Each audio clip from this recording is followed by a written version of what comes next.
Our podcast has now, as of today, been running for 2 years, ladies and gentlemen. My name is Adam Wright with Justin Tucker and CJ Medeiros. You are listening to the Fumblerooski podcast on episode 141.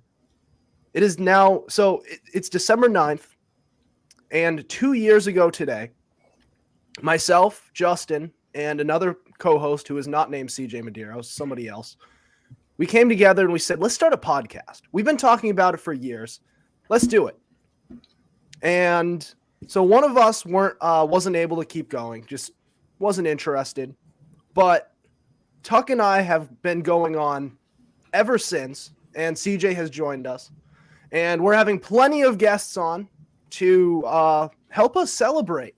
So without further ado, we have guests Brian Sierra and Connor Fallon. So guys, welcome to the show. I believe this is both of your first times, correct? Yeah, that's wow. All right. Well, you guys can go one at a time. Why don't you introduce yourselves to our listeners? All right. I'll start. Hi, my name's Connor Fallon. I live in the Chicagoland area. Big Bears fan. And really excited to be on this podcast. All right, Brian. What up? My name is Brian. Big time New York Giants fan. Everything New York Giants. I'm rocking with them to the end. I'm in the New Jersey area, but I'm familiar with you guys because me and Tuck played football together a few years back at Dean. Mm-hmm. The good old if anybody was wondering, I play safety and linebacker though. I play safety for my junior team. Oh, so we're all defense, huh? Tuck's Tuck's been a linebacker at Dean. All right, guys. Well, we have a great show planned for you guys tonight. So we have the Pro Bowl voting leaders who have been revealed so far as voting has opened up. We're going to talk about the Giants and how they've been kind of sputtering since their 6-1 start.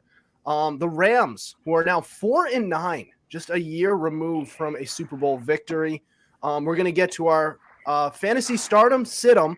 But first, so instead of having a guest segment, what we usually do, where whoever's a guest gets to talk about whatever they want, we're going to do rapid fire. Whoever's on as a guest gets to give their hottest take possible in sports right now. And any strong feeling you have about any topic in sports. So Connor or Brian, if you guys have anything, who wants to go first? I'll start it off.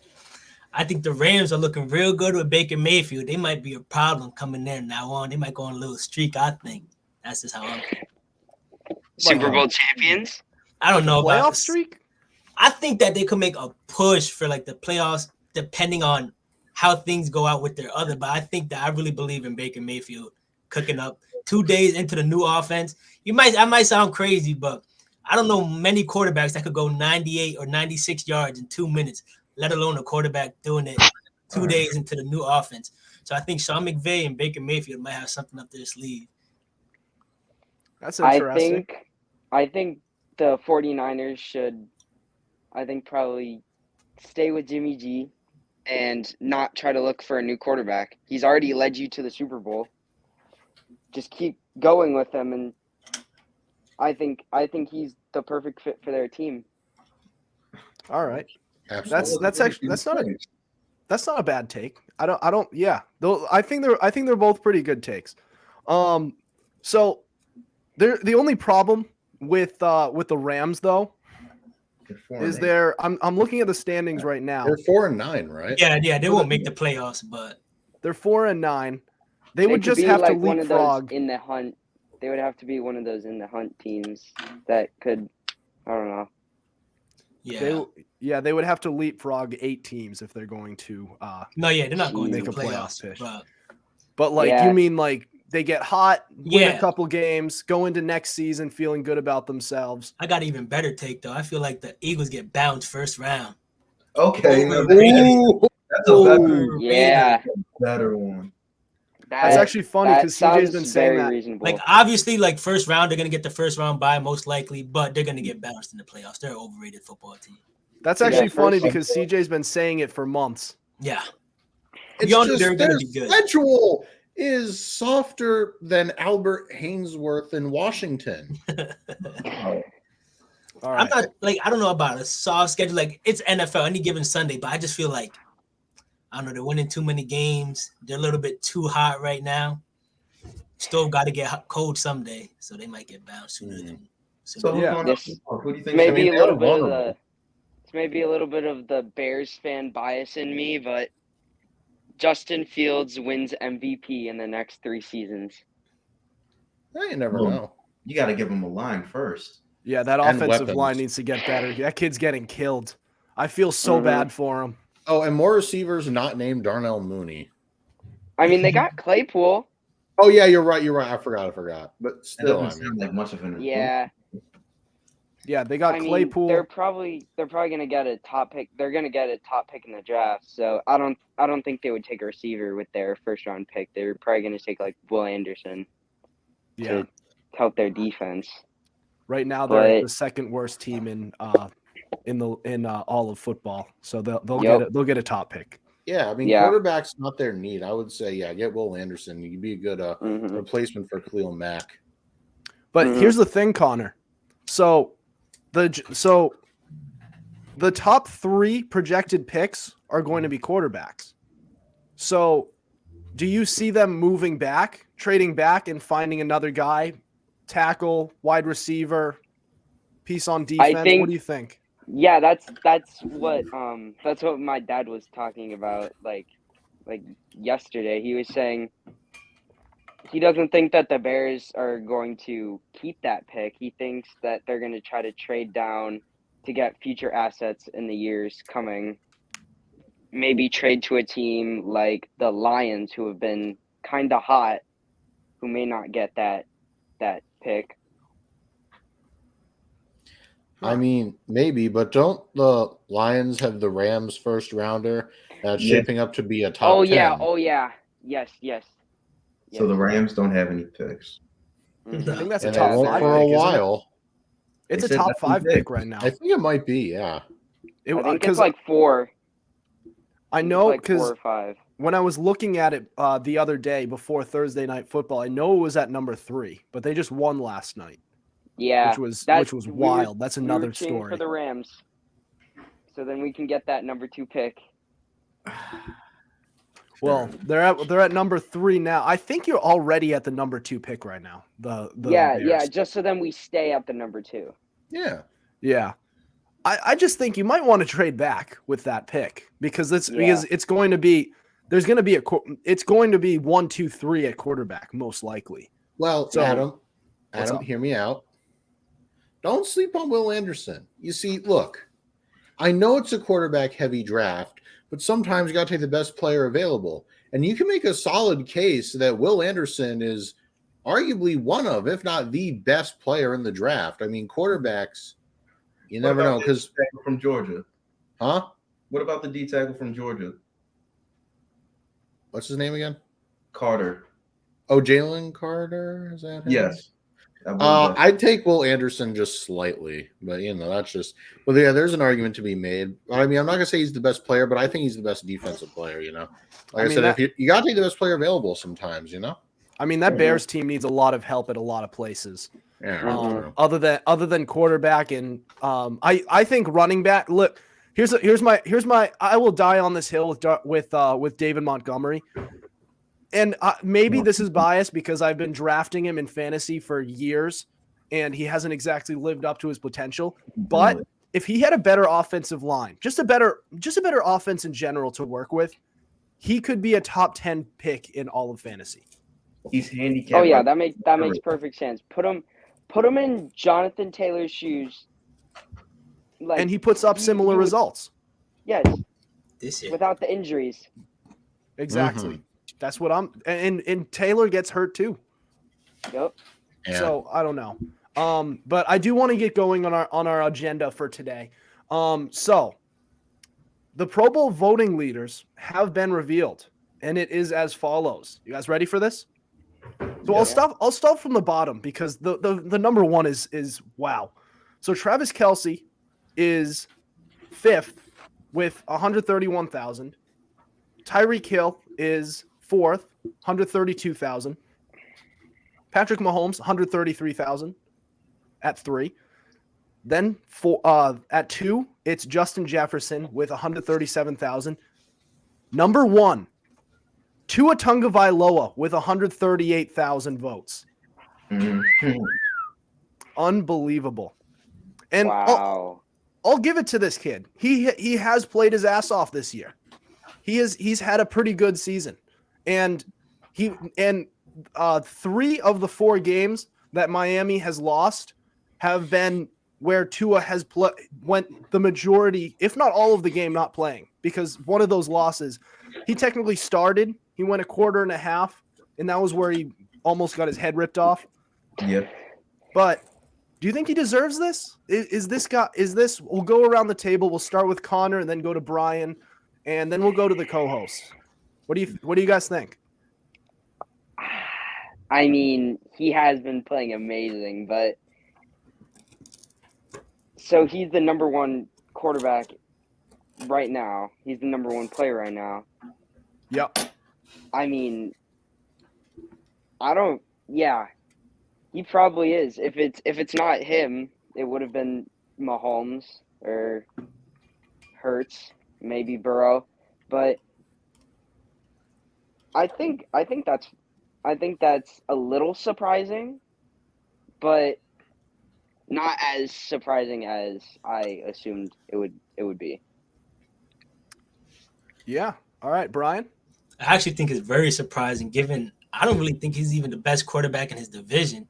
You can make that argument. I think Josh Allen's way more deserving of more, if like equal or like if not more votes than Tua Tagovailoa. I mean, I'm not saying that Tua is like trash or he's been stinking it up. He's been playing phenomenal when he's in. But you have Josh Allen who's just like playing lights out. He's not even playing up to his potential, I feel like. And I feel like Tua right now is playing to his best that he's gonna be. I don't really see Tua being. I'm not saying that he's not playing good, but like I really kind of find it hard to see Tua balling at the level he's gonna ball at for years and years and games to come on. I just feel like Josh Allen is a little bit more deserving. But that's not even the most surprising on the list because you said Travis Kelce was at 5. I feel like this year tight ends haven't even really been going crazy this year. Like tight end is such a weird position this year because you thought there were going to be some tight ends who were going to go crazy. Kyle Pitts, I know somebody had him in fantasy. I thought you and I probably thought he was going to go crazy. Oh no! Kyle Pitts hasn't really been doing much. I mean, there's not really a lot of tight ends that were really balling how I would expect them to. Another one would be like Darren Waller. Another one would be like George Kittle. It hasn't really been a good year for tight ends. So for me to see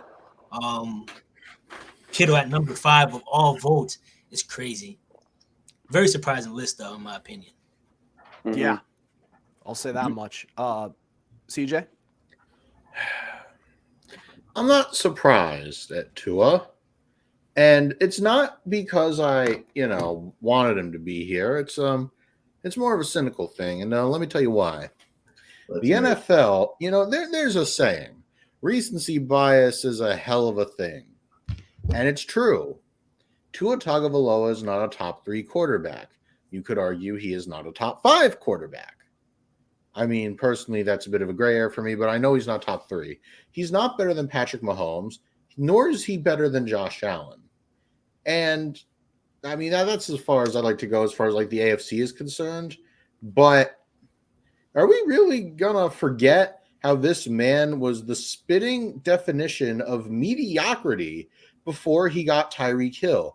Even when Tua had, I'm blanking on his name, just Jalen Waddle's wide receiver 1, he wasn't really that good. And we just look at last season, 2,653 yards, 16 touchdowns, 10 picks. That's not very good.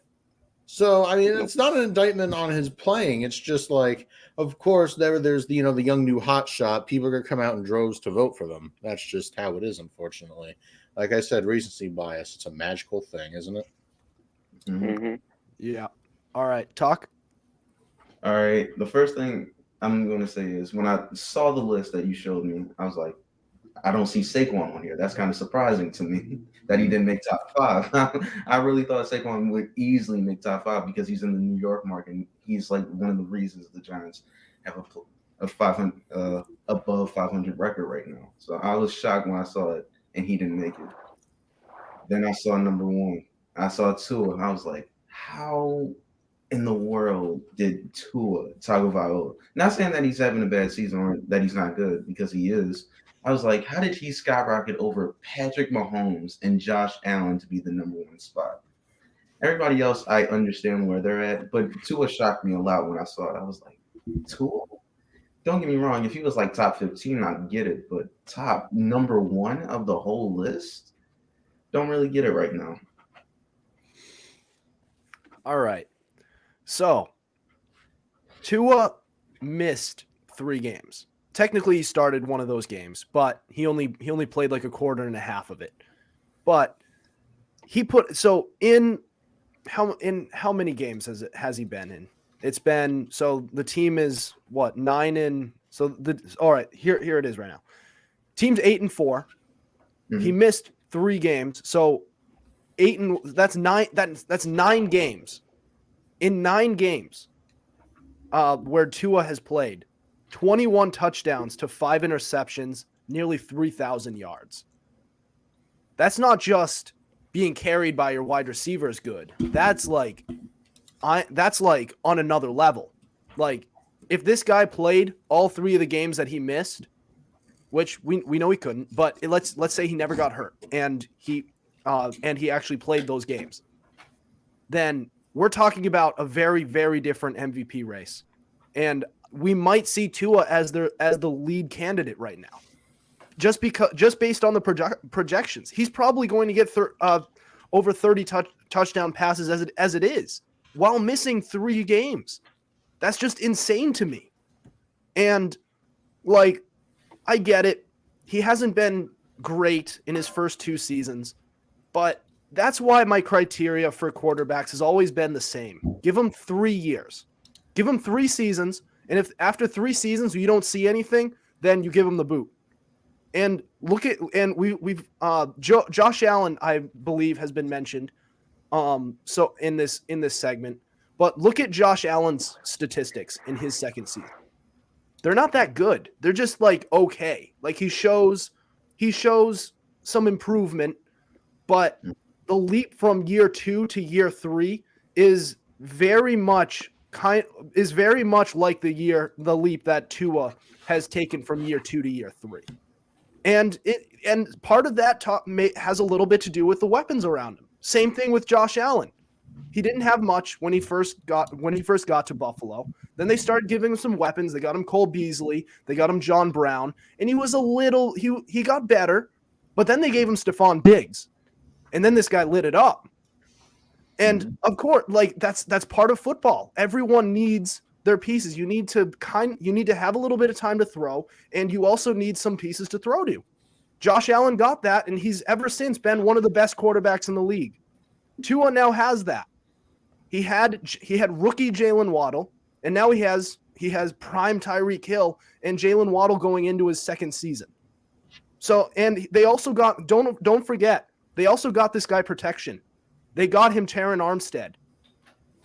And this guy has shown tremendous improvement, and they also got him a new head coach who actually believes in him, who isn't itching to pull the trigger on a Deshaun Watson trade every 10 minutes.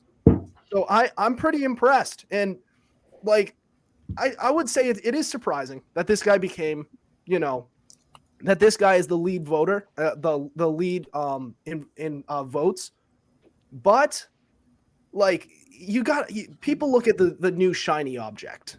And I think everyone was pulling for Tua over this offseason to be good. And once that kind of came true in this Dolphins team, whenever Tua's leading, just wins games, everyone's just turned on by it. Everyone loves that. And I can't lie. I kind of like it too. It's kind of cool to see this kid who's been kind of up and down for most of his career finally showing that he can do it at the NFL level. I'd like to see him in the Pro Bowl. I think this is fun. I think this is good to see that that the Miami Dolphins and the rest of the AFC East is really showing out this year. Mm-hmm. So that's my 2 cents. I don't think you'll have much pushback here. No, that's not a bad take at all. I mean, his stats speak for themselves. 21 touchdowns to 5 interceptions is crazy. That means he's making good decisions, getting the ball where it needs to be. He's not doing more than what's asked of him. He's not doing less than what's asked for him. He's in the best offense I think he could be in with the weapons he has. He has a decent run game. He has a decent defense. They're not asking him to go out and put 40, 30 points per game. When they're winning these games with Tua, they're winning it very decidedly, and I don't think it's by luck. They're not winning these games on a coin toss. They're not winning these games on a final drive. They're winning these games pretty fair and square, and you can't really doubt that they're a really good team. But the question is, how long could he do it for? Yeah, absolutely. And I just wanted to follow up on Josh Allen in his second season in the league. So in 2019, he threw for 3,000 yards. So good for him. 20 touchdowns to 9 interceptions. So those are good statistics, a little better than Tua's last year. But you wouldn't especially I remember going into that third season, everyone thought Stephon Diggs was going to get worse once they traded for him. Once the Bills traded for him. And then he got better because he kind of got an upgrade at quarterback. Turns out Josh Allen in his third year developed into that quarterback that the Bills were hoping he would be. So kind of the same thing with Tua Tagovailoa here. Now you can argue that Diggs got better when he got Josh Allen, and obviously Josh Allen got better when he got Diggs. It's like the combo. Every good receiver needs its good quarterback. Exactly. And vice versa. You kind of need people forget when they compare quarterbacks, they talk about it as if it's like a boxing match or something. It's a one-on-one tussle. You need a great quarterback needs a good offensive line, needs to be able to stand on their feet, needs to, the offensive line to keep him on his feet. They need the weapons, players to throw to. And on top of that, you need a pretty solid run game, and some of the great quarterbacks can overshadow a little bit of that, but we're seeing it right now from some of the elite quarterbacks in this league. Aaron Rodgers does not have any weapons to throw to, and therefore the team kind of sucks. And Rodgers is having one of his worst seasons I've ever seen him have. So, yeah, I mean, ever since I've been introduced to football, especially as a Bears fan, Aaron Rodgers has been the enemy and basically one of the best, if not the best quarterback in the NFL. So seeing him struggle is very surprising. Yeah. No, I completely, and honestly, I'll be honest with you. I thought the Bears were going to win that game. I went into that. I was at that game. I was at the game. Yes. Ooh, I'm sorry, man. I know. It was so bad. It started off, it all went downhill once the tipped field goal happened. After that, we just, no bueno. No. Hey, it shows that team is close to surpassing the Packers, because now I can see that you guys have your quarterback now. You have Justin Fields. He's shown some improvement from year 1 to year 2. Now the team needs to surround him with some pieces, get him an offensive line, get him some pieces to throw to, and he'll be golden. Also work on that defense, because as quick as they became one of the best defenses in the league, it became one of the worst just as fast. Yep. I mean, it doesn't help when Roquan Smith, after being gone for a few weeks, still leads the team in tackles. Yeah. That's all right, guys. But I want to move on to our next topic. So the New York Giants, we're talking about surprises this episode. The 6-1 start by the New York Giants was about surprising as it gets in the NFL, especially this year. And as quick as they got off to a 6-1 start, they were just as quick to go to a 1-3-1 follow-up ever since that start to the season. And we're going to talk about that next and whether or not this Giants team is legit. This is the Fumblerooski podcast.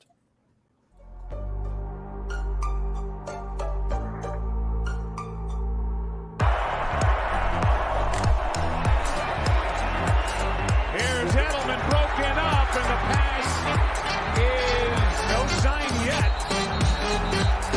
Edelman comes down with a football. They're saying it's a catch.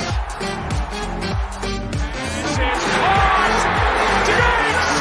Sideline! Touchdown! Unbelievable! Swings it way down the field to Watkins. Sammy Watkins for the touchdown!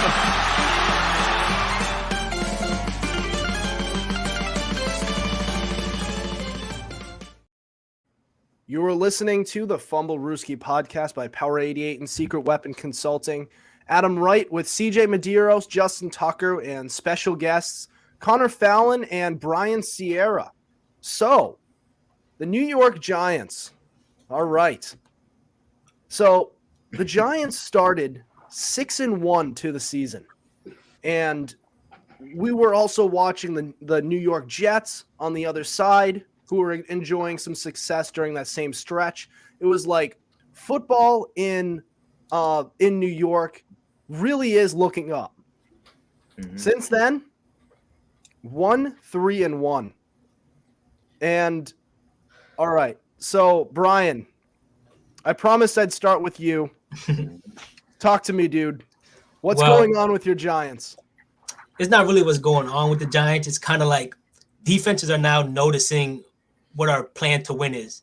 The Giants don't have all the offensive weapons. We all know they have Saquon Barkley, who's a threat with his legs, Daniel Jones, who's a threat with his legs and his arm, and the receivers really been injured, kind of all of them throughout the whole season. You know, they're number 1, 2, and 3 going into the season. You could say would have been Kenny Golladay, Kadarius Toney, Sterling Shepard, or their second-round draft pick, Wan'Dale Robinson. Well, we know Kadarius Toney traded to the Chiefs, and he's been hurt ever since he's been in the league. Sterling Shepard tears his ACL midway through the season. Actually, he probably tore his ACL like maybe the 4th game of the season. I know he tore his ACL early on.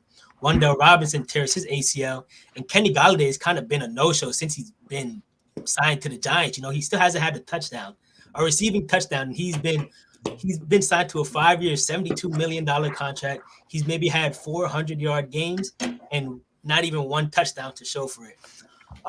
So that's kind of like the Giants don't really have crazy weapons. The really only legitimate weapon is Saquon Barkley, and other defenses are noticing that. So they're just stacking the box and challenging the Giants.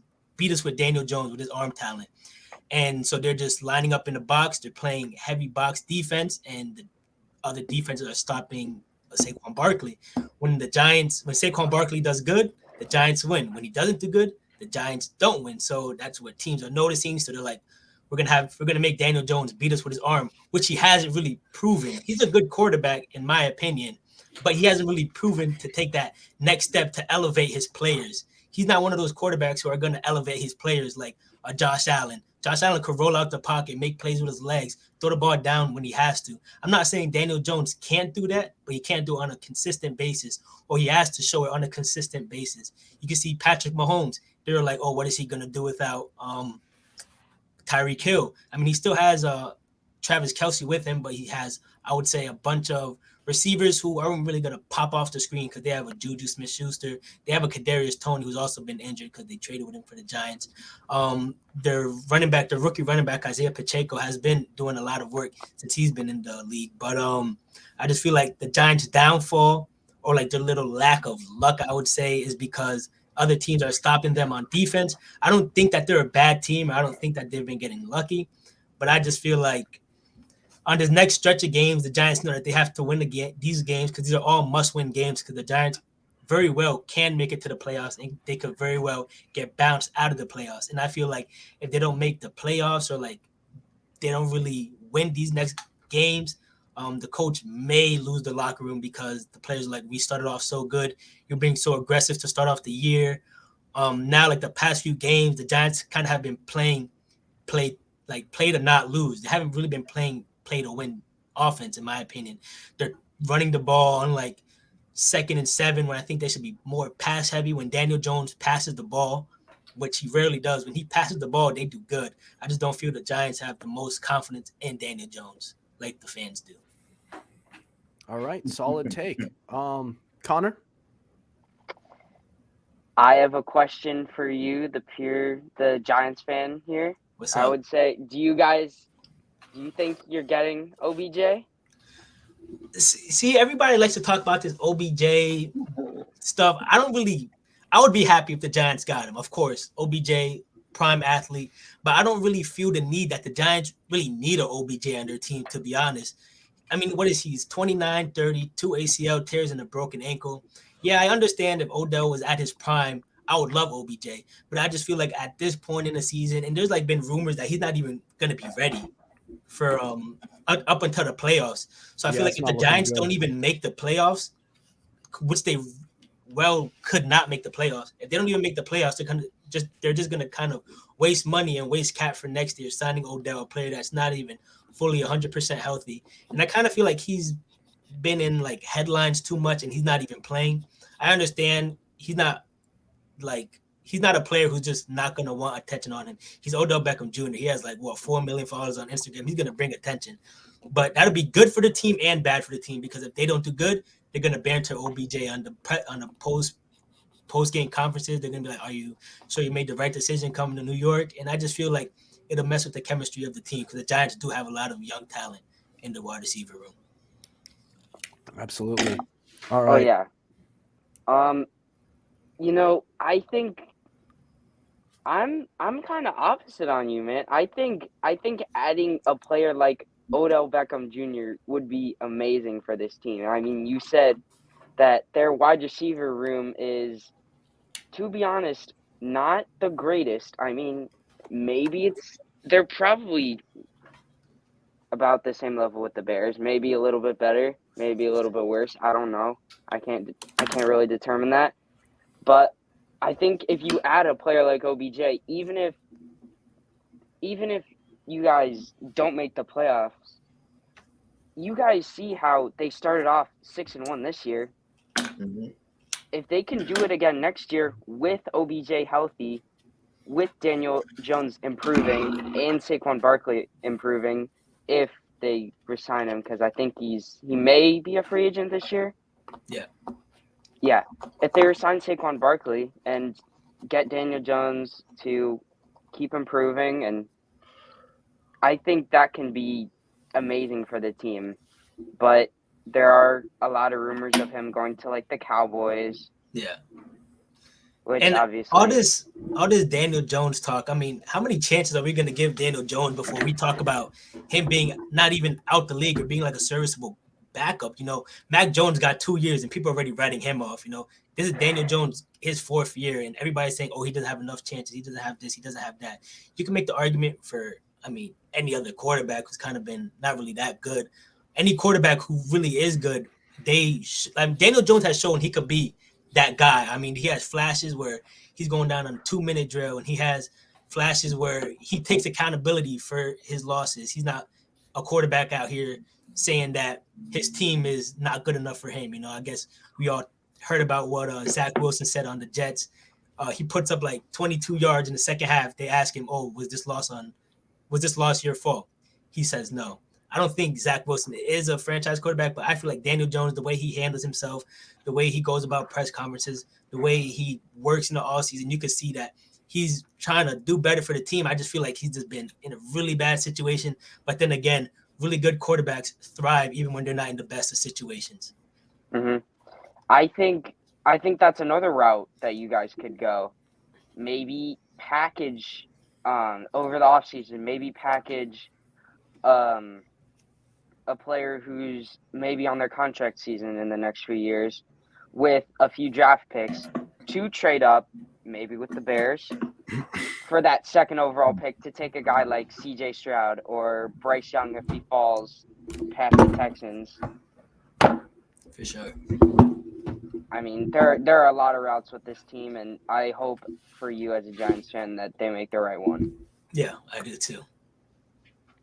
All right. CJ, what are your thoughts?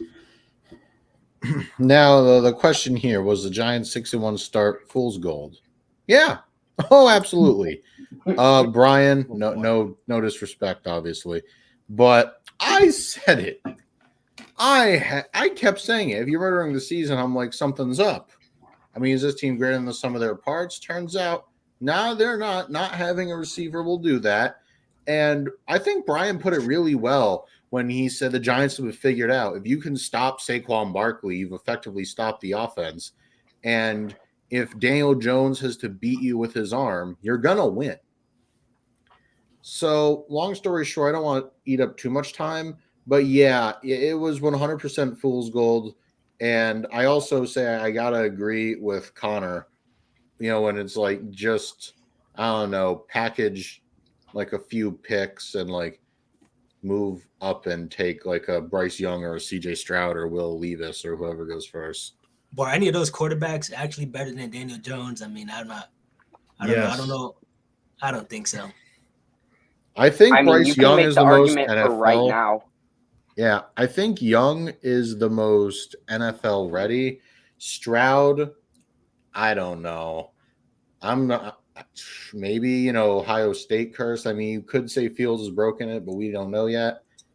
And Will Levis. They're 7-4-1 though. We can't even look at the Giants taking one of those quarterbacks. Because unless they trade up. That's what I was saying. Like that's what I think they should do. That's what I think they're gonna do. But they're a rebuilding football team. Like whoever thought at the beginning of the season the Giants were going to start off a 6-1 football team. Everybody thought that they were just going to tank at the number one pick and see what they were going to do from there. So I feel like the Giants being 6-1, you're going to have to make a push for it. You know what I mean? So yeah. This last stretch though has really been bad. Like that loss for the Texans, I think really broke the team down a whole bunch because any team going into the Lions, you think, oh, it's the Lions week, we're gonna kind of take this off. And I kind of felt like that was a game the Giants could have lost because the Texans are a good team. You see their offense putting up 40 points a game. You see them making stops when they have to. You see that they never quit. Kind of similar to the Giants, but in order to beat the Lions, you're gonna have to beat them in a shootout. And I just don't think that's the team the Giants are yet. I was gonna say, didn't the Giants beat the Texans? Yeah, they beat them 24-16. Yeah, they beat the Texans, yeah. Did I say Texans? I meant the Lions. Yeah, you said Texans. But I meant Lions. I meant the Lions. Yeah, and they dropped 31. Yeah, exactly. As well. If you put more than 25 on the Giants, you're probably going to beat them because of the lack of offense. And the defense is pretty good, but once you keep scoring and the offense can't score, points is going to pile up. That's for anybody. All right. I want to get to the last two of us and then move on to our next topic. But Tuck, what are your thoughts on the Giants this year?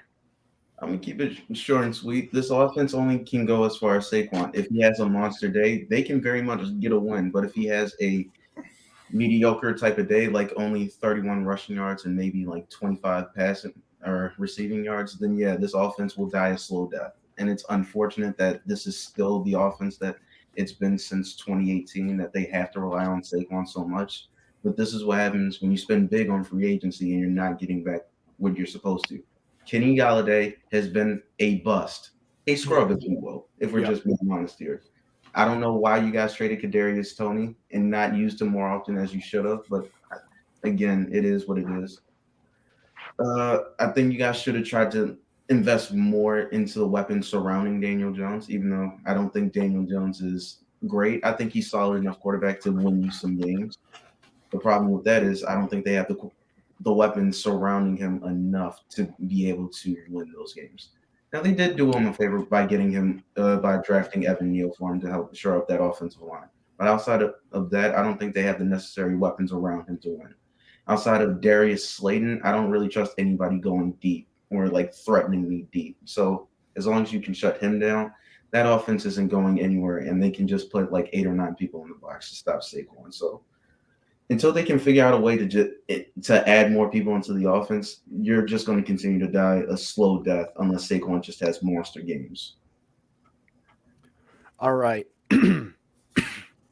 So there's a couple factors to look at with this Giants team, and it's kind of all on the offense. And I think Brian summed it up pretty well. How this offense really does live and die with Saquon Barkley. And we all knew that this was what the Giants were during their 6-1 stretch. They were a defense and running the ball team. But the thing with that type of scheme is that you can't only run the ball.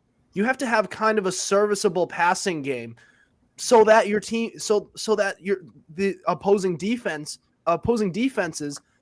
can respect the run, or rather respect the passing game. But the problem is, over the course of this season, all of the Giants wide receivers have gotten hurt, and then on top of that, what we really haven't touched on so far this segment is Daniel Jones is tied for the second most times from any quarterback to be sacked. Tied for second. He's tied with Joe Burrow with 37, and at number 1 is Justin Fields. So, yikes. And to think that this Giants team addressed it over the offseason. They got Evan Neal with a top pick that the Bears traded. Yep. They picked up Evan Neal, and he was playing really well, just he's hurt. Yeah. So, like, this is kind of tough luck for them. They're doing everything they can to improve this team and to surround Daniel Jones with some sort of talent to put him in the best environment to succeed for a young quarterback, but it's not working out.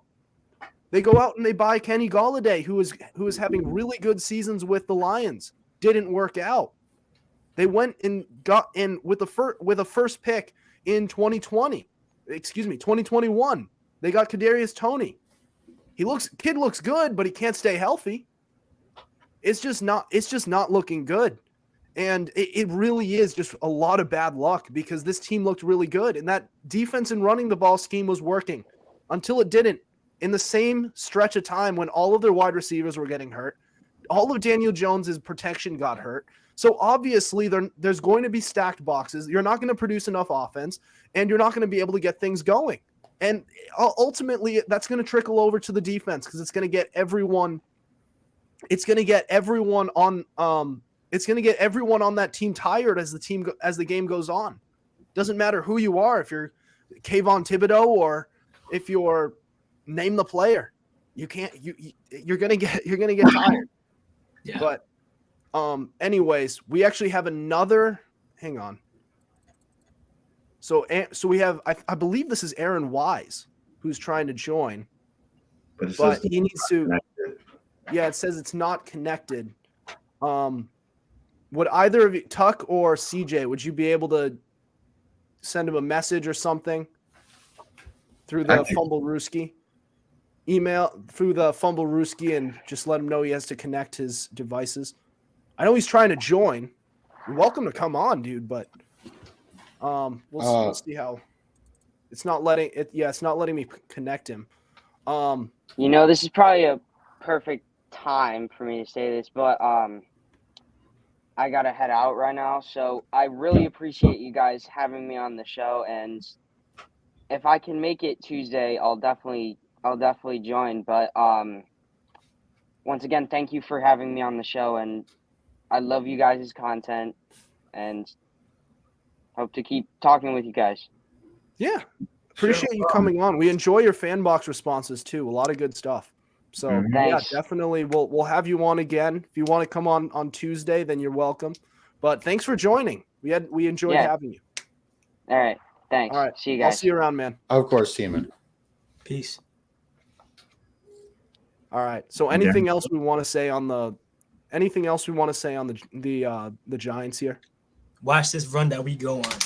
Y'all Watch this losing run. in the It's first round. going to start off this Sunday, beating the Eagles.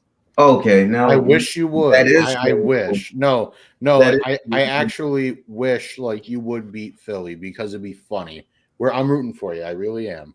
Of course, you're rooting for him. It's fool's gold, but one can dream. 3 of the next 5 games that they have, or 3 of the last 5, because they only have 5 games left against NFC East opponents. So they have the Eagles twice. So you at least got to split that one in order to make the playoffs, probably. Then you also have the Commanders, who have been no pushover ever since Taylor Heineke took over for Carson Wentz, and the two games in between. So the Colts, that's a game I would hope if you're a playoff team you could win. Yeah. And that's been a really unpredictable team though. They've been able to hang with some of the better teams in the league. Then the other game is the Vikings. I don't see that as a win. Good teams win. If the Giants win out or at least win the next 3 games, then they deserve to be a playoff team. You know, if they lose these games, then 6-1 was a fluke. But good teams win, undeniable. You cannot deny a good team from winning.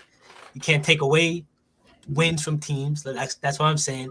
I'm not taking anything away from the Eagles. They're a good team. They're a hell of a football team. But it's a divisional game, and you never know with divisional games. You know how these divisional games go. It could be, for example, the Jets and the Bills, divisional game. Everybody thought the Bills were hot. They're going to steamroll the Jets. The Jets, they're pretty good. They have a good record. But they just been lucky. The Jets beat the Bills. So we're just going to see how it all falls out. I think good teams win, and the Giants know that these games are must-wins. I think there's a game we can win this week.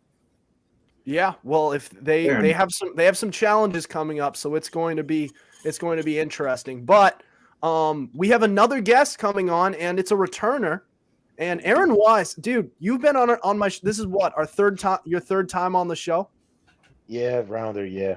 Welcome back, man. But would you be able to reintroduce yourselves to some of our new listeners we might have?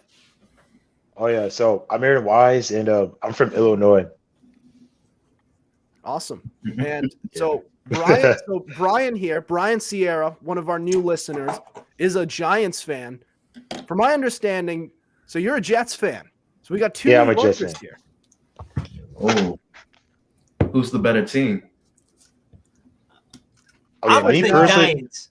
I'm gonna say Giants. You could ask me, do I think the Giants are better than the Chiefs? I'm gonna say the Giants. I think the Giants are the best team in the NFL. That's just me being a fan. So, I'm just gonna say that as a fan. I feel like the Giants could keep up with everybody. You can call me delusional. I definitely don't think the Jets are a better team. That's like saying your little brother could beat you up. Would anybody in here admit that your little brother could beat me up? I don't think so. I'll die on the hill think the Giants are better than the Jets, no matter what. That's just my team. All right, Aaron, 2 minutes uninterrupted. Okay, so honestly though, I know the Giants were 6-1, but personally though, I think that was just a fluke, man. And it's starting to come now. Like now they're starting to lose games because I was surprised they were good. I was not expecting to be 6-1. I was surprised, like, man, like how are the Giants winning? But now it's starting to catch up because I don't know. I think my prediction right now, I think the Giants will miss the playoffs. Ooh. I think Washington's gonna get in and Seattle's gonna get in. And So the Giants gonna stumble out. Are the Jets making it? I'm getting nervous. I'm getting a little nervous because the Patriots got a tiebreaker over us, and the Chargers are now starting to breathe on their necks now. And we play the Bills next, which I hope my team wins, but I don't know.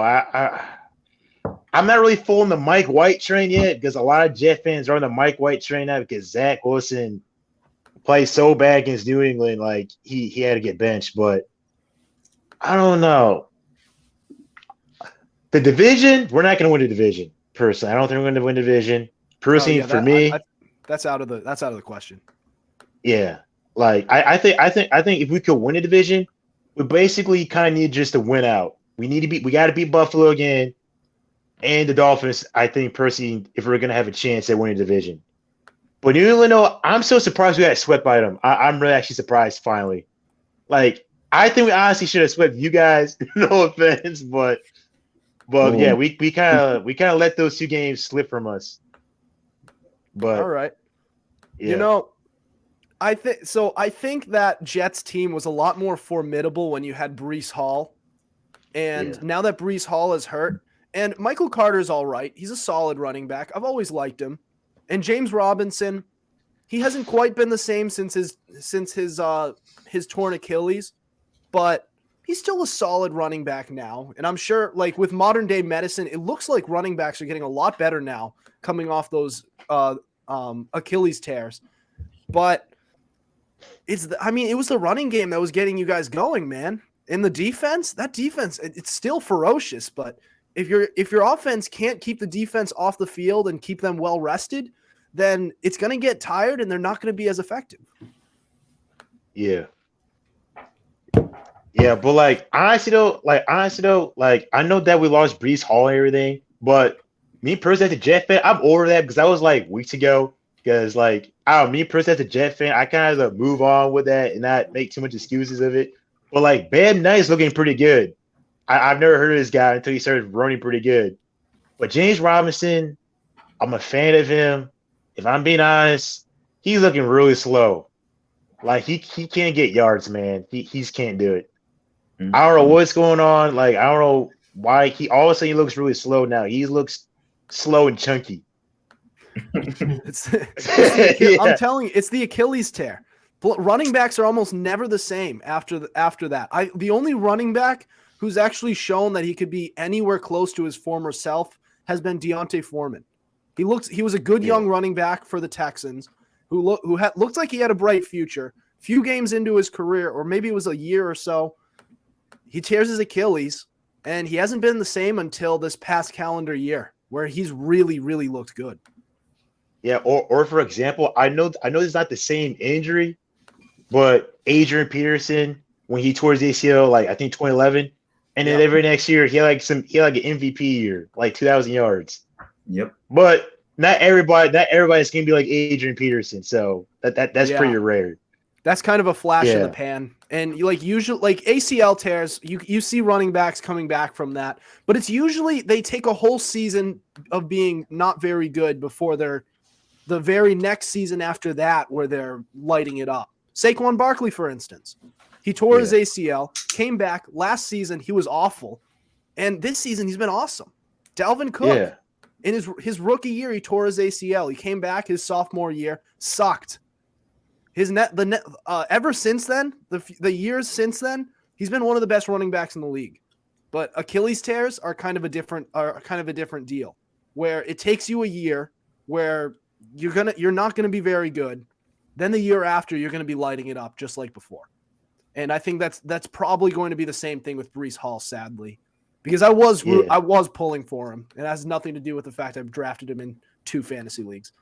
Sure. I mean, Breece Hall, he's only a rookie though, but we'll see. But like with Saquon though, I like Saquon Barkley, but the problem with the whole Giants is that like they're running him to the ground, and like if Saquon Barkley can't get yards, then the Giants always can't do much anything.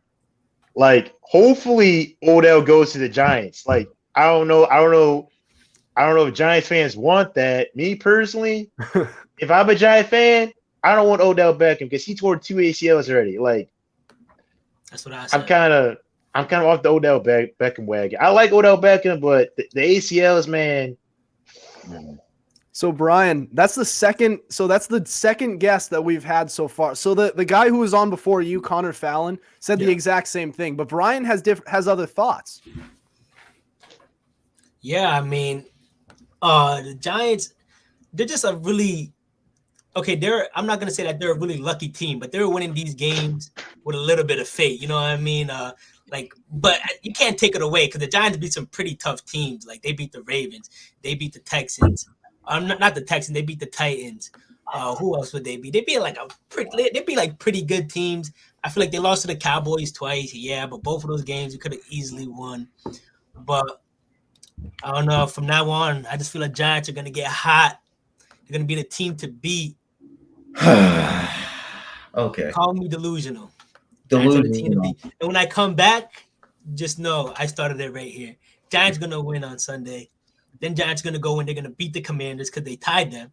They're gonna be like, nah, you know what? mess that, whatever that was. We played like crap. We're gonna beat you guys. They're gonna beat the Commanders. They might lose to like the Colts or whatever, the Vikings. But then they'll just run the table after that. I feel like the Giants will lose one game in the next stretch. All right. Well, I'm going to have you on. I'm going to have you back on the show when this all happens, and you can tell us all that you told us so. How about that? Oh yeah. Oh, you don't have to tell me. I wasn't planning on doing that already. All right. Love the spirit. Oh yeah. Oh yeah. Guess what? What's up? I want. So I got a Jets jersey for my birthday, and it was a Zach Wilson jersey, which I think I might have regret buying that now, but yeah.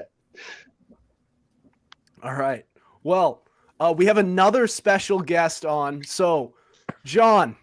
Hey. So John Warren. We've been friends for a pretty long time, but I'm pretty sure this is your first time on the show. So, John, welcome on. Yeah. And why don't you introduce yourself to some of our new listeners? So yeah, I'm John. Me and Adam been hometown friends for a while, and yeah, just wanted to pop in for the anniversary. All right, welcome. Well, I appreciate you joining us, and you're here just in time for us to start on our next segment where we're going to talk about the Rams. So removed from a world championship, and it's very rare that a team coming off of a Super Bowl misses the playoffs the next season. The Rams not only are not going to make the playoffs, most likely, and then some. I believe they are right now the third worst team in all of football based on record. So we're going to touch on that next. Don't go anywhere. You're listening to the Fumblerooski podcast.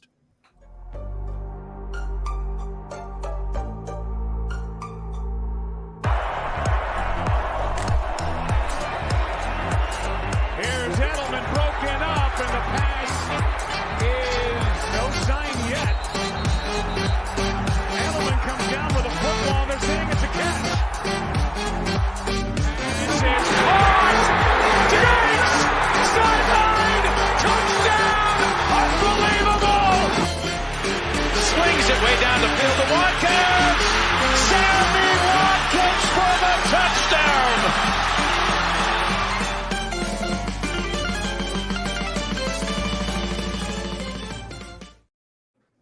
Welcome back. You are listening to the Fumblerooski podcast by Power 88 and Secret Weapon Consulting. Adam Wright here with CJ Medeiros, Justin Tucker, special guests Brian Sierra, Aaron Wise, and John Warren. All right. So as I teased right before this segment, the Rams 4-9 coming off a world championship. So they not only that, but they're now without Matthew Stafford and Cooper Kupp for the season, and they've been without Allen Robinson. Even when he has been around, he hasn't really been his true self. And on top of that, meanwhile, Detroit over there, courtesy of the Rams, will now have 2 first-round picks, and their highest one is going to be the Rams at, I believe it's number 4 right now, either 3 or 4. Right? I know they were 3 when I was researching for this topic. It was right before Thursday Night Football, and they pulled off that miraculous win, of course, with their new quarterback Baker Mayfield. But guys, so this all-in approach that the Rams took. And they did get a Super Bowl out of it. But do you guys have any new thoughts on it ever since this has happened? John, I'll start with you. Yeah, I mean, I guess you see it all the time, just teams going on like a run. And to be completely honest with you, I mean, it looks like, like all the injuries kind of caught up to Matt Stafford really quickly. I mean, I thought they were going to be pretty solid this year, but they had that major loss to their own line, as well as they had losses, honestly, with Robert Woods gone. And then now they literally are only throwing to Cooper Kupp, as it looked like Allen Robinson was just inconsistent. And doing all of it, yeah. it was it's really surprising, just to see it all, and it's kind of very interesting. So the other time, Detroit's looking pretty good. So. All right. Well, we actually have, so before we continue, we have another special guest, Bryant Johnson. So another kid who I've known for a couple of years. This is your first time being on the show as well. So Bryant, welcome back to the show. Why don't you introduce yourself to our listeners, if you can hear us? Oh yeah, I can hear you guys. So I'm Bryant. I went to school with Adam and John. And I'm an avid Colts fan, and it's been a very disappointing year for us, but more disappointing than the Rams. Actually, I had very high expectations, as they all know from my fantasy picks, Michael Pittman, but it's really been disappointing. I'm glad to be here. So what are we talking about? The Rams? Yeah, so we're talking about the Rams. So again, 4-9, just a year after they won a Super Bowl. And they made this all-in approach. There was literally like this, the slogan, "F them picks." And are they saying that now? Do you think it's still a good idea to go all in on these on these championships? And I'll go to you, Brian. What do you think? I'm gonna say first, Jalen Ramsey's fake. No, I'm just kidding. Jalen Ramsey's locked down, but right now I think it's kind of the injuries that are plaguing them, but also. I think a lot of people are starting to figure out that Sean McVay system, So I think that plays a role, but also just the team in general isn't staying healthy. And a lot of the moves they made, they really didn't need to make. Like the Allen Robinson move, everybody really knew that Allen Robinson's got a number 2 receiver. He thrives when he's the number 1 target. And number 2 target to Cooper Kupp, they would have been fine just having Skoranek there. But I'm starting to see them figure out their path, and I don't really think I think next year they'll have a nice bounce back year. But selling all the picks is that's going to cost them because they're not going to have any new talent coming in. Yeah, that's a pretty good point. And Allen Robinson, and you think about it now, Allen Robinson's always been the number 1 guy, no matter where he's been, whether it's been Jacksonville or Chicago. And he's thrived in that spot. And you could make an argument that it's because of he gets all that volume from all the targets, and that racks up all the production that he gets. But Aaron, what are your thoughts on the Rams this year? Personally, I was a little bit surprised that they're a 4-9 team because before the season started, I thought they were gonna be one of the best teams in the NFL. And with the whole trying to think of the hangover is usually the team that loses the Super Bowl usually has a big hangover, which I thought was gonna be the Bengals, but they exceeded that. I think they're 8-4. So I thought it would be the Bengals and the Rams were gonna still be fine, but yeah, a lot of it has been the injuries, and also too, me personally, I think the Rams don't seem all that motivated. I don't know.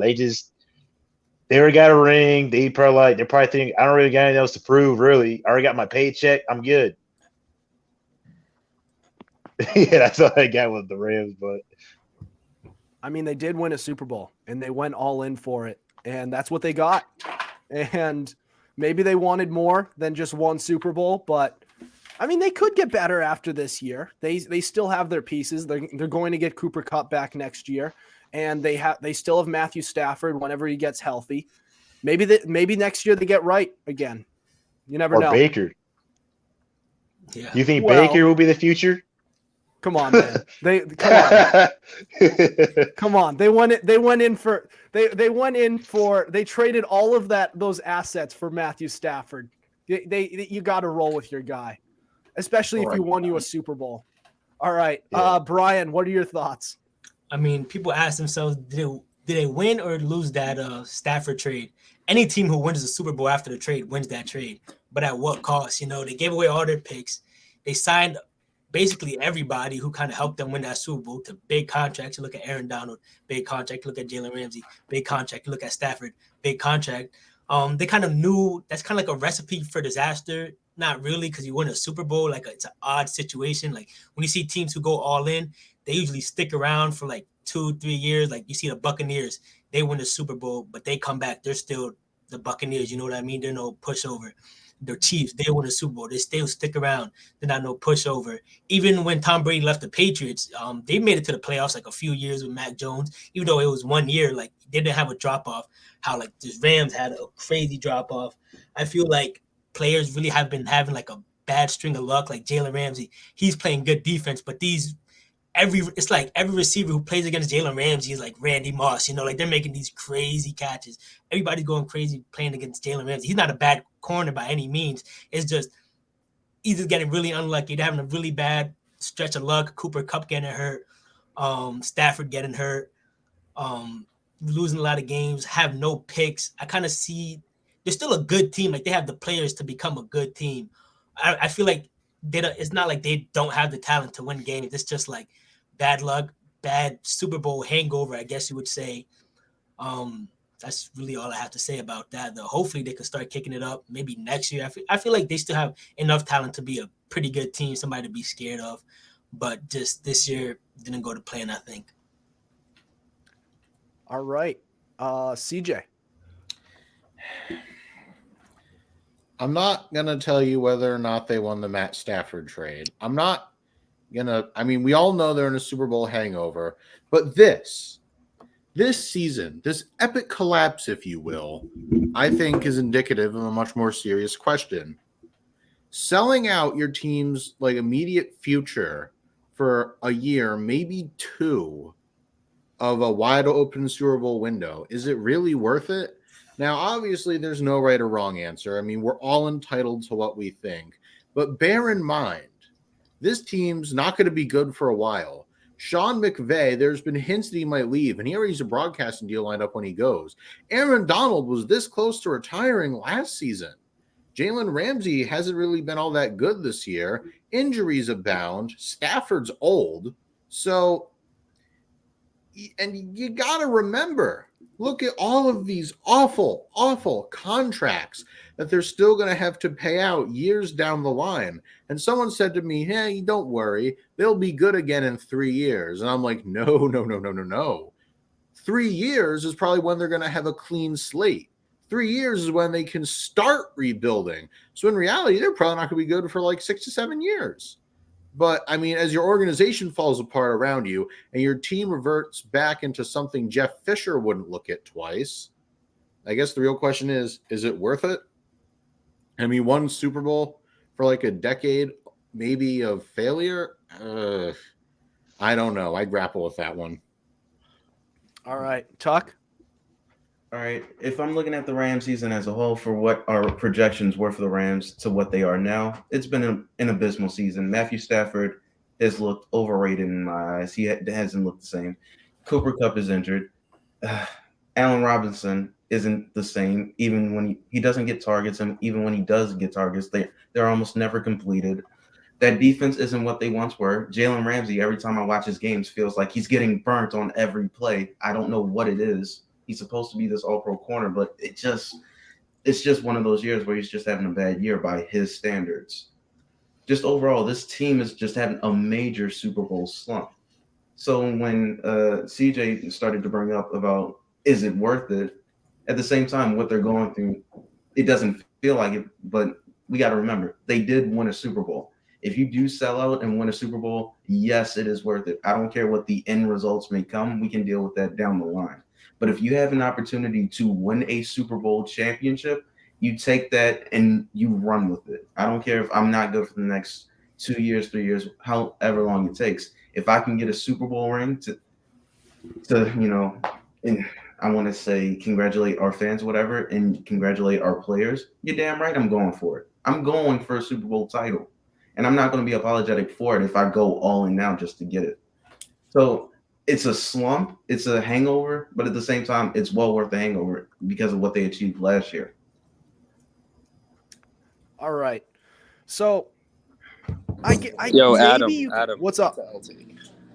I got a special guest. I'm with a friend that wants to say something about the Rams. All right, let's hear it. It wasn't something general. Jalen Ramsey is a fraud this year. Is a frog what? He's a fraud. Fraud. He's getting burnt. Fraud. Burnt left and right. Maybe by the great. Maybe they're the best receivers in the league, but you want to be with the best. You got to hang with the best. Can he do it this year? No. They're 4-9. Okay? It's just something. I heard no lies. He is having a down year. I will say he's been kind of up and down just throughout his career. That's something like Not this one year. Now this down. Yeah, this year's down, but in other years he's been all pro caliber. Now every corner does get burned, and I think our standards for a top corner are just so high. And in today's NFL, where it's just kind of offense based, when you put the best wide receiver in the game against the best corner in the game, the wide receiver wins out. It's just kind of today's day and age in the NFL. But looking at this Rams team, I mean, you could call it a Super Bowl hangover, but usually you don't experience those with a Super Bowl win. Usually you make the playoffs. And out of the 55 Super Bowl victors, 16 of them have missed the playoffs. That's it. Most of the time you make it. And I believe there's only been like one in the past 15 years, 1, 2, somewhere around that. Didn't the Giants miss both times after they won theirs in the past 15 years? I don't know, but Denver did. Denver did. Yeah, I know Baltimore did. When Joe Flacco won that Super Bowl, the next year they went 8-8 and missed. Yeah. So there's been a handful. I'm just thinking off the top of my head. But usually, like, what I think this is kind of just bad injury luck, and the inability to replace. And I'm blanking on their left tackles. Andrew Whitworth, their inability to replace him. Noteboom was supposed to be the guy to replace him, because in the small sample size that we had where Whitworth wasn't able to play, he was good. He was good. I mean, he helped get past the Buccaneers in that one playoff game in the divisional round against that elite pass rush for the Buccaneers. He helped him get past. But this season, over a full season, he hasn't been that good. Also, he's hurt. That's another thing. So there's that. Then Cooper Kupp gets hurt. I mean, and on top of that, even when Stafford has time to throw, he has always been he hasn't been the most accurate. Last year, he threw 17 picks, which I believe was league leading. 17 interceptions. Mm-hmm. And on top of that, then you lose your left tackle. You're not able to replace him. And then the guy who you try to replace him with gets hurt. And then you're going to turn the ball over a few more times and then get hurt. And on top of that, Allen Robinson has not been able to replace the production that Odell Beckham Jr. brought and that Robert Woods brought before him as the wide receiver too. And Cam Akers hasn't been the same guy since coming back from the Achilles tear. It was impressive seeing him come back so quick, because Achilles tears are death sentences usually for running backs' careers. But he still hasn't looked like his old self. And until he can show that he was the promising young kid before he tore it, then that's kind of what it's going to be. So, I mean, it's kind of just bad injury luck. That's kind of the way I see it. Mm-hmm. Yeah, you could argue that. So, like, I don't know. I just don't when it comes to winning the Super Bowl, I just don't believe in Super Bowl hangovers, because teams make the playoffs left and right after winning a Super Bowl. It's losing the Super Bowl that really, really kills you. No matter how good you look the season after, what you do in free agency, the draft, I mean, you don't look the same. I mean, it's impressive what the Bengals are doing right now, a year after losing the Super Bowl, and that offensive line that looked improved. It looked like they turned a corner, complete 180. Not really. It's the same deal. Joe Burrow is still the second most sacked quarterback in all of football. So, but do we have any other thoughts before we move on to our next segment? Nah. Yeah, I got one. I guess the biggest difference too is honestly age. Like you got to think about, like when they were going for that run. They also had Von Miller. That was, just by himself is such a force. And like you see the name Von Miller, you're gonna have to game plan against him. And him going to Buffalo, honestly, I think is an underrated loss that people don't talk about. Because seriously, like he was like it's Von Miller. Like he's still that guy. Yeah, there's no replacing him. Yeah. Even though they have linebackers like Floyd or Aaron Donald, like you still, no matter what you do, you can't replace Von Miller. Mm-hmm. Yeah. Fair enough.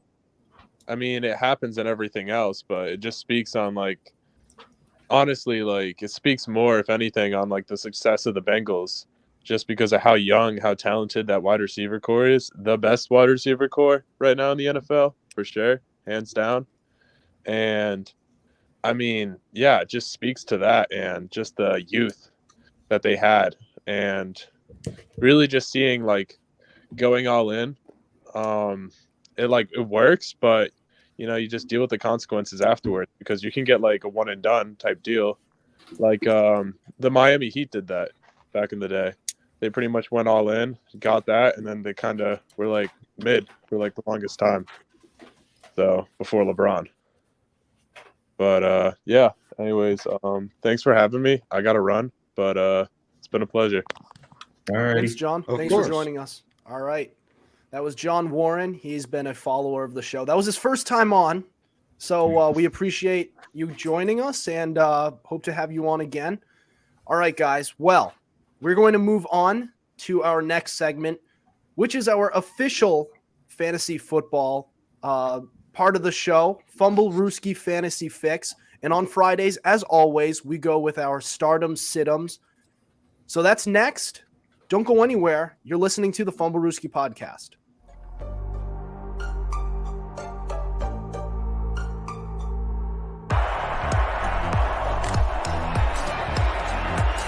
Here's Edelman broken up, and the pass is no sign yet. Edelman comes down with a football. They're saying it's a catch. This is caught. Diggs! Sideline! Touchdown! Unbelievable! Swings it way down the field to Watkins. Sammy Watkins for the touchdown.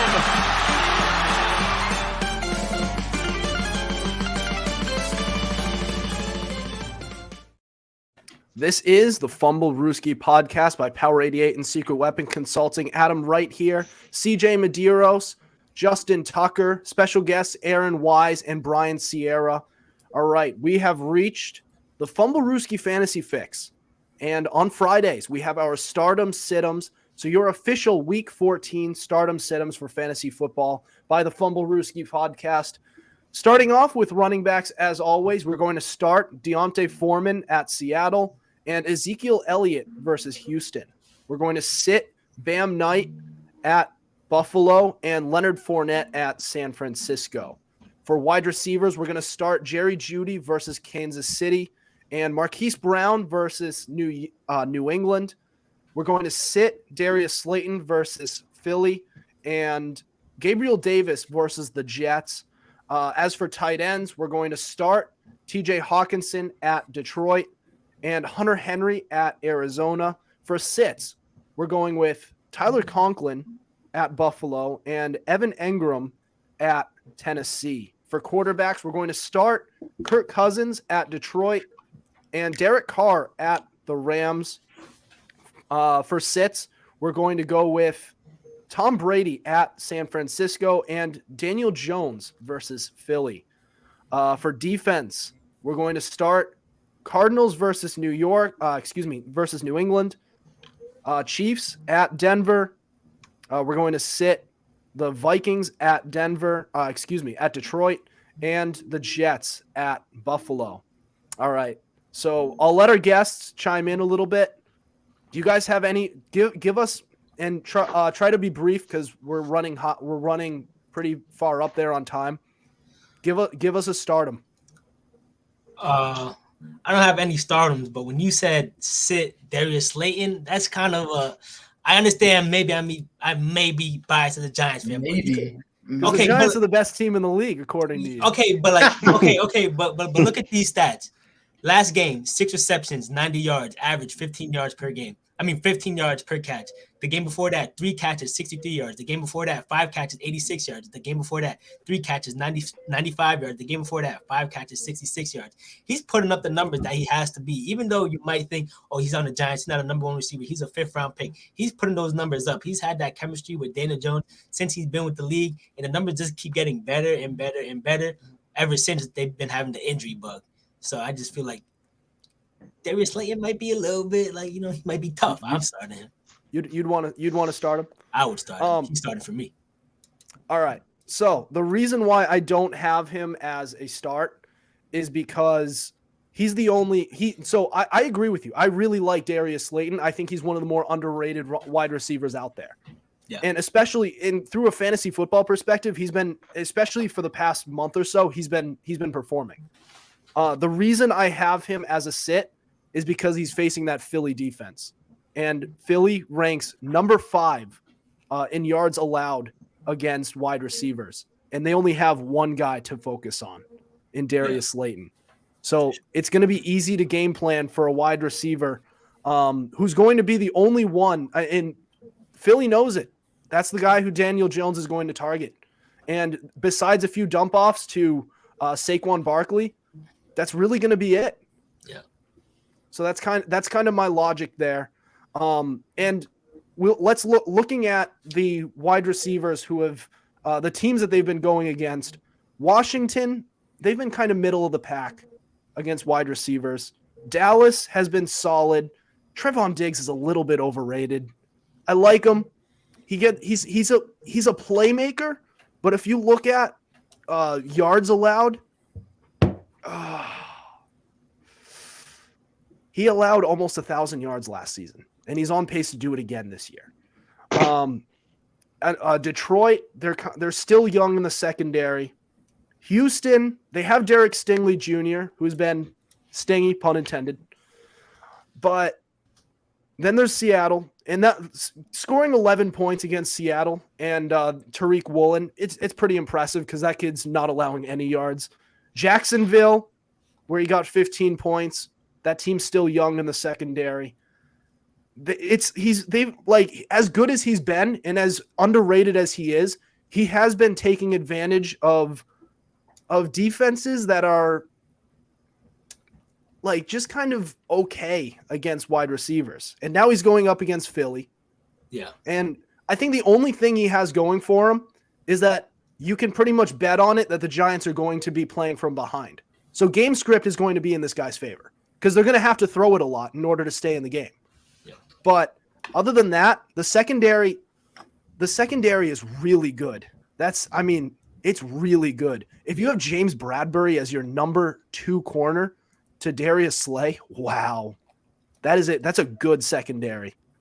And I just think he's due to put up one of those duds, and people will be reminded for, that he's a good wide receiver, but he's not great. He's not the type who's matchup proof, where doesn't matter what the matchup is, the Justin Jefferson, the Stephon Diggs, doesn't matter what the matchup is. You set him and you set it and you forget it. You know what I'm saying? Yeah. Yeah. All right. Do you guys have any other thoughts before we end the show tonight? I don't know if you said his name. Did you start Garrett Wilson? So Garrett Wilson for me has kind of become that one guy that I'm starting regardless. He's getting to that level where, and you probably could have started it. I probably could have included him. But I wanted to go a different direction because I believe he has a pretty good matchup, and he's been lighting it up. Garrett Wilson. The past games, he had 8 catches, 162 yards, 5 catches, 95 yards. Against the Patriots, he didn't really do too hard, 2 for 12. But then you look at the Bills, 8 for 92. Patriots again, the game before that, 6 for 115. He's putting up the numbers no matter. I might think it might be too early to say this. He might be quarterback proof. You know what I'm saying? Because he's putting good numbers up with Zach Wilson. He's putting up good numbers with Mike White. How good those two are yet, we can kind of see where Zach Wilson's at, but we really don't know how good Mike White is. Yeah, and another reason why I have him as why I would start him regardless, he's facing Buffalo. And as I said before with Slayton, game script is going to be in his favor because the Bills just throw up a million points. And in order to keep up with that offense, they're going to have to throw it a lot. And Garrett Wilson's going to be at the front of the line there. And also, Buffalo is not actually that good defending against wide receivers this year. They're just 21st in the league. And a lot of that has to do with Tre'Davious White being out. And he has just come back, but it takes some time to come back from an ACL tear. And the kid they took in the first round, the wide receiver, the corner, I believe he's still out. So they have those they have the two safeties in Micah Hyde and Jordan Poyer. But that's kind of it. And they've been kind of middling against – what's up? Oh, sorry. Sorry, I actually had something to add, too, with this, okay? I think no bias, okay? I'm not trying to sound biased because I'm a Jet fan. But I would start Garrett Wilson because the Bills defense, they can't just focus on Garrett Wilson all the time because Corey Davis back, Elijah Moore is there. And we got tight ends, and we have a quarterback that actually knows what he's doing and not just runs around with his head cut off. So, yeah, yeah, that too. And Von Miller's out for the year. And I don't remember who that other linebacker, what's his name, Milano? I don't remember his name is. But that other Bills linebacker, I heard he might not play this Sunday. Yeah, I heard he's questionable. So, like, that opens up for all the receivers to get open. So, yeah, and the Bills defense, they can't focus on one guy because if they do that, then Cordy's going to get open, then Elijah Moore is going to get open. So I think we're good. Yeah, I agree. I think that wide receiver core for the Jets is actually kind of underrated. And they have, like, Corey Davis has always been underrated to me. Even going back to his Titans days when he was a pretty solid number 2 to AJ Brown. I thought he was pretty solid with the role he played, especially when you have Ryan Tannehill as your quarterback. I think that's pretty good. That's not bad. They worked with what they had, and I think Corey Davis, especially, and he's playing well with the Jets as well. And you talk about Elijah Moore. He was putting up good numbers last year, so we see the potential. Yeah, I completely agree with you there. What's up? Oh, yeah. I got one more to add with this. And the first time we played Buffalo, they gave up 174 yards on the ground. So we also just run it too. Hopefully it works again. Hopefully they didn't figure this out, but I should put that out there. All right. Yeah, we'll see how it works. All right. You guys have any other thoughts before we end the show tonight? I'm good. Nope. All right.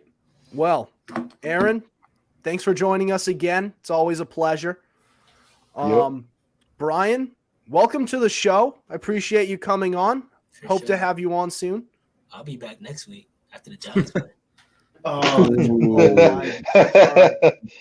Hey, remember, just remember who's also rooting for him. You know what I'm saying? Exactly. No friendly fire.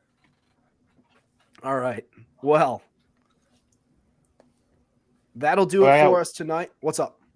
I got one more thing. What is I got a question. Are you a Patriots fan? Who? You. Yes. All right. So is I CJ. think CJ's a Patriot. Yeah. Yeah. All right. I know I'm a Jet fan. Philly. I want to beat Philly. I don't want the people of Philadelphia to have anything nice. All right. So since you two are Patriots fans, okay, I'm a Jet fan, right? Yep. I hate to say this, okay? We're good friends, man, but the Patriots have to lose to the Cardinals, bro. Okay? They have to lose. Because you want your Jets to make the playoffs. I'm getting nervous. I'm getting nervous, man, because if we lose, you guys win, we're out. I'm getting nervous. It's okay.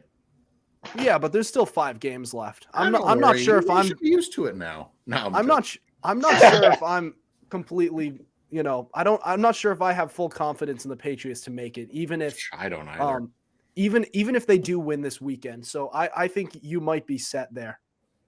Oh, it Yeah. looks like Brian left. Yeah. But all right.